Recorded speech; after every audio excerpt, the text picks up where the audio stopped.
আসসালামু আলাইকুম রহমতুল্লাহি ওয়া বারাকাতুহু। নাহমাদুহু ওয়া নুসাল্লি আলা রাসূলিহিল কারীম, আম্মা বাদ। সম্মানিত উপস্থিতি, আজকের এই পর্বে আমরা জানব যে আল ঈমান বিল মালাইকা তথা ফেরেশতাদের প্রতি ঈমান আনয়ন করা, যে ঈমানের যে ৬টি রুকন রয়েছে তার অন্যতম একটা রুকন। এর অর্থ কি? এর অর্থ আমরা আজকে জানব যে ফেরেশতাদেরকে আল্লাহ তাআলা কি থেকে সৃষ্টি করেছেন, এটার প্রতি আমাদের ঈমান আনতে হবে। রাসূল সাল্লাল্লাহু আলাইহি ওয়াসাল্লাম বলেছেন, সহিহ মুসলিমের 2996 নম্বর হাদিস, যে খুলিকাতিল মালাইকাতু মিন নূর ওয়া খুলিকাল জান্নু মিন মারিজিম মিন নার ওয়া খুলিকা আদম মিম্মা উসিফা লাকুম। যে ফেরেশতাদেরকে নূর থেকে সৃষ্টি করা হয়েছে এবং জিন জাতিকে আগুন থেকে সৃষ্টি করা হয়েছে এবং আদম আলাইহিস সালামকে সৃষ্টি করা হয়েছে, যার বর্ণনা তোমাদেরকে জানানো হয়েছে, অর্থাৎ কোরআনে জানানো হয়েছে যে তাকে মাটি থেকে সৃষ্টি করা হয়েছে। তাহলে আমরা জানলাম ফেরেশতাদেরকে আল্লাহ তাআলা নূর থেকে তৈরি করেছেন। এরপর ফেরেশতাদেরকে আল্লাহ তাআলা অসংখ্য ডানা বা পাখা বিশিষ্ট করেছেন।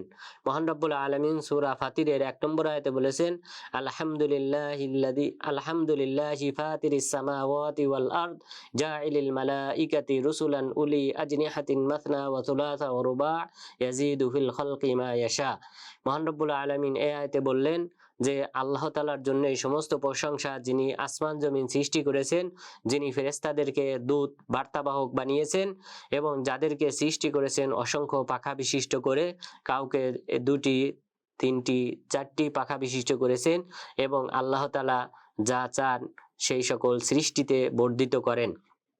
অর্থাৎ আল্লাহ তাআলা ফেরেশতাদেরকে অসংখ্য পাখা বিশিষ্ট করেছেন, এটার প্রতি আমাদের ঈমান আনয়ন করতে হবে, যেহেতু কোরআনে আমাদেরকে এই সংবাদ দেওয়া হয়েছে।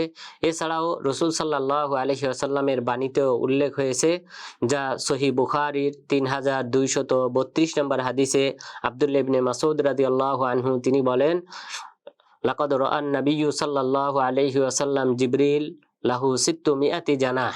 রাসূল সাল্লাল্লাহু আলাইহি ওয়াসাল্লাম জিবরিল আলাইহিস সালামকে দেখেছিলেন ৬০০ পাখা বিশিষ্ট অবস্থায়। অর্থাৎ জিবরিল আলাইহিস সালামের পাখার সংখ্যা হলো ৬০০। সুতরাং যে সকল ফেরেশতাদের নাম কোরআন এবং হাদিসে উল্লেখ হয়েছে, বিশেষ করে তাদের প্রতি ঈমান আনয়ন করতে হবে এবং তাদের গুণাগুণ যে সকল বর্ণনা এসেছে সেগুলির প্রতিও ঈমান আনয়ন করতে হবে। এরপর ফেরেশতাদের অন্যতম বৈশিষ্ট্য হলো তারা আল্লাহ তাআলার অবাধ্য হন না। তারা আল্লাহ তাআলার দিক নির্দেশনা মেনে সর্বদা তারা চলাফেরা করেন। আল্লাহর অবাধ্য হওয়ার ক্ষমতা আল্লাহ তাআলা তাদেরকে দেন নাই। মহান রব্বুল আলামিন সূরা তাহরিমের ৬ নম্বর আয়াতে বলেছেন, লা ইয়াসুনাল্লাহা মা আমারহুম ওয়া ইয়াফআলুনা মা ইউমারুন। যে ফেরেশতাগণ, তাদের বৈশিষ্ট্য হলো তারা আল্লাহ তাআলার নির্দেশ অমান্য করেন না এবং বরং আল্লাহ তাআলা যা নির্দেশ করেন সেটাই তারা বাস্তবায়ন করেন।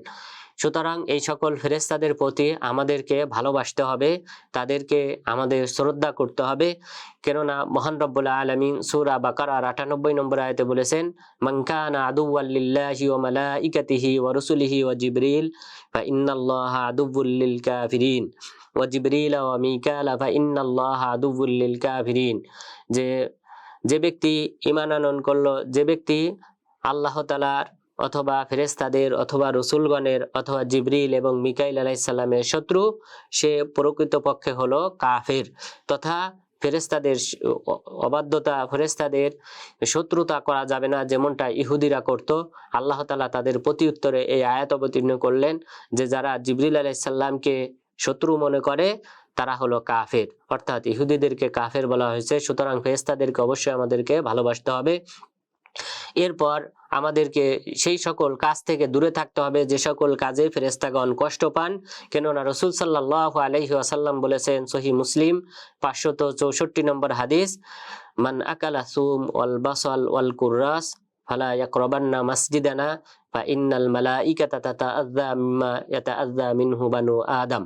রাসূল সাল্লাল্লাহু আলাইহি ওয়াসাল্লাম বললেন, যে ব্যক্তি পেঁয়াজ, রসুন অথবা রসুন জাতীয় এক প্রকার ফল, এক প্রকার সবজি যার নাম হলো কুররাস, এই ৩টা বস্তু যে ব্যক্তি ভক্ষণ করবে সে যেন আমার মসজিদে নিকটবর্তী হয় না। কেননা ফেরেশতারা কষ্ট পান, এই সকল বস্তু খেয়ে মসজিদে আসলে তার দুর্গন্ধে ফেরেশতারা কষ্ট পায়। কেননা ফেরেশতারা কষ্ট পান যে সকল বস্তুতে মানুষ কষ্ট পায়।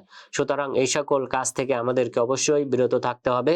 সুতরাং আমরা জানলাম ফেরেশতাদেরকে আল্লাহ তাআলা অসংখ্য পাখা বিশিষ্ট করেছেন এবং নূর থেকে সৃষ্টি করেছেন এবং ফেরেশতাদেরকে আল্লাহ তাআলা বিশাল দেহ দান করেছেন, যে সম্পর্কে রাসূল সাল্লাল্লাহু আলাইহি ওয়াসাল্লাম বলেছেন যে আল্লাহ তাআলা আদিন আলী আন উহাদ্দিসা আন মালাকিন মিন মালাইকাতিল্লাহ মিন হামালাতিল আরশ, যে আল্লাহ তাআলা আমাকে একজন ফেরেশতা সম্পর্কে সংবাদ দেওয়ার অধিকার দিয়েছেন, বর্ণনা করার অধিকার দিয়েছেন, যিনি হলেন আল্লাহ তাআলার আরশ বহনকারী। এরপরে তিনি বললেন মা বাইনা শাহমাতি উদুনিহি ইলা আতিকিহি মাসিরাতু সাবউমিয়াতি আম, যে সেই ফেরেশতার কানের লতি থেকে নিয়ে কাঁধ পর্যন্ত হলো 700 বছরের দূরত্বের রাস্তা। সুতরাং এই হাদিস থেকে বোঝা যায় আল্লাহ তাআলা অসংখ্য ফেরেশতাকে বিভিন্ন দেহ প্রদান করেছেন, আকৃতি দিয়ে সৃষ্টি করেছেন। বিশেষ করে আল্লাহর আরশ বহনকারী যে সকল 4জন ফেরেশতা রয়েছেন তাদের আকৃতি আরো বিশাল। সুতরাং আল্লাহ তাআলা যেন আমাদেরকে ফেরেশতাদের প্রতি ঈমান আনয়ন করার তৌফিক দান করেন, আমিন।